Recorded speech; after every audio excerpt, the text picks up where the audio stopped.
Bonjour tout le monde, c'est Libertas75. Je suis le chef de Liberta Clan. Je vais vous expliquer aujourd'hui le Queen Walk à ma manière. Bien sûr, il y a plusieurs manières de faire Queen Walk. Donc ça, c'est toutes nos victoires. Ok? On a 24 victoires consécutives pour le moment. Donc le Queen Walk que je vais vous expliquer, c'est à ma manière. Bien sûr, je ne suis pas le seul à faire ça, mais certains le font différemment. Moi, je vais vous expliquer le mien. Du coup, pour les membres du clan, on fait beaucoup cette technique. Et cette technique, c'est soit 3 étoiles, d'accord? Et on va dire 90-95%, ça nous ramène 3 étoiles. Ou bien, si vraiment vous n'avez pas de chance, vous allez rater à 90 à 95% de destruction. Donc, pour le Queen Walk, voilà mes troupes. Donc, 4 guérisseuses, un bébé drague, gargouille, 4 cochons, 10 valkyries, un golem. Ici, vous demandez des boulistes. Donc, roi, la reine. Donc, 3 soins, une rage et un jump. Je vous explique. Ça, c'est une attaque pour Hôtel de Ville 9 et Hôtel de Ville 9.5. C'est pas pour le 10. Donc, si vous êtes un Hôtel de Ville 9, vous aurez un peu moins de troupes et bien sûr 7 jumps au moins. Donc si vous êtes Hôtel de Villeneuve, je vous conseille juste 3 soins et une rage. Mais bien sûr, vous pouvez vous adapter à faire un jump.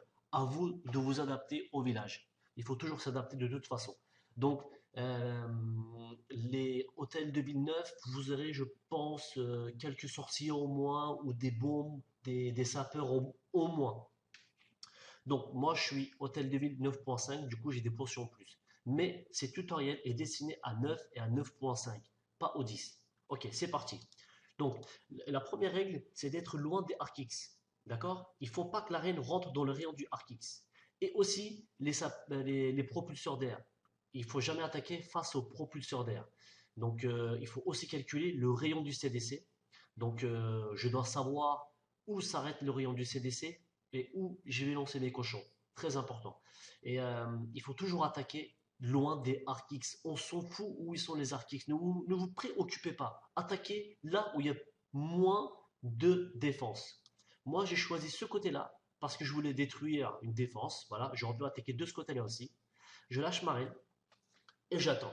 J'attends qu'elle détruise tout. Du coup, je vais détruire ce canon parce que j'ai vu le rayon de ce canon qui me gênait. Une fois que je vais détruire ce canon, je vais lâcher un cochon pour sortir la défense. Très, très, très important. Regardez. Là, je vais lâcher mon cochon. Le cochon rentre, sauf qu'il n'y a que 3 ballons qui va sortir. Et là, je me suis dit non, je vais lancer un deuxième cochon pour sortir. Et voilà, il y a 2 bébés dracs qui sortent. Là, je lance les potions. Et là, je vois que c'est chaud pour ma reine. Je lance un bébé drague. J'ai merdé un peu sur le bébé drague parce qu'il y a le AA qui a défoncé le bébé drague, mais c'est pas très grave, ça m'a quand même aidé. Donc là, pas de chance, le AA qui snipe mes guérisseuses, c'est pas grave, j'attends, je suis patient, ne vous précipitez pas. Très important, vous avez jusqu'à une minute de destruction avec la reine. Ne vous précipitez pas. Là, je lâche le golem. Problème, je pensais que le golem allait rentrer là, j'avais pas vu ça. Donc le propulseur d'air a attiré mon golem de ce côté. Je me suis adapté. Je fais OK. Donc là, voilà, c'est très important ce que je veux vous dire. Si le golem est là, ne lâchez pas vos sorciers ici. C'est pas une attaque molos ballon, d'accord? Surtout pas lâchez vos sorciers là. Vous lâchez un, 2, 3, 4, 5 bâtiments plus loin.